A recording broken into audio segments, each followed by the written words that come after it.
Kembali lagi di sisi berita, pemirsa, banyak cara untuk mengenang sejarah. Tapi cara yang dilakukan oleh pemerintah Aceh Barat untuk mengenang gugurnya pahlawan Tuku Umar ini patut diacungi 2 jempol.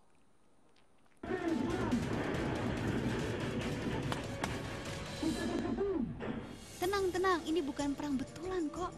Ini cara unik pemerintah Kabupaten Aceh Barat untuk mengenang pahlawan nasional Tuku Umar Johan Pahlawan dengan napak tilas. Tuku Umar telah melakukan perjuangan sejak umur 19 tahun hingga meninggal di usia 45 tahun.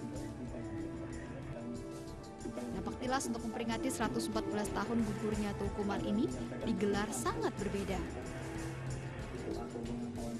Dilakukan di lokasi tempat terbunuhnya Tuku Umar, di Suak Ujong Kalak, Melabuh, Aceh Barat.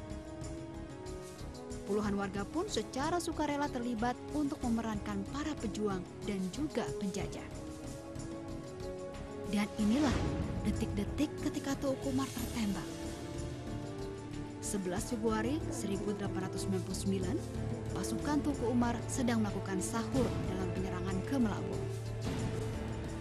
Tiba-tiba saja, pasukan Belanda menyerbu. Hentikan perjuangannya.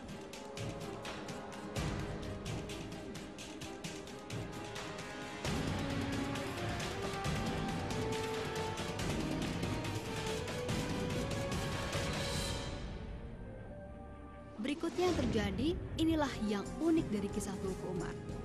Setelah tertembak, jasad Tuku Umar dibawa lari oleh pengawalnya untuk disembunyikan dari Belanda.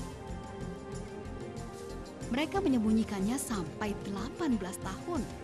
Bahkan, jasad Tuku Umar pernah dimakamkan di 3 tempat yang berbeda untuk mengecoh Belanda.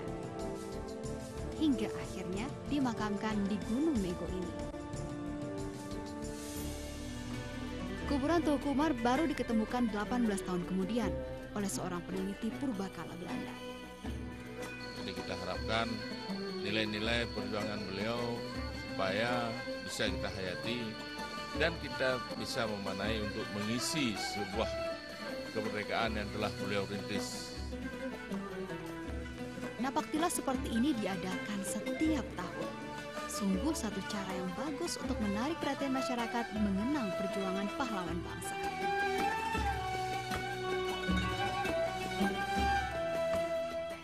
Luar biasa ya, niat banget untuk mengenang sejarahnya. Nah, yang satu ini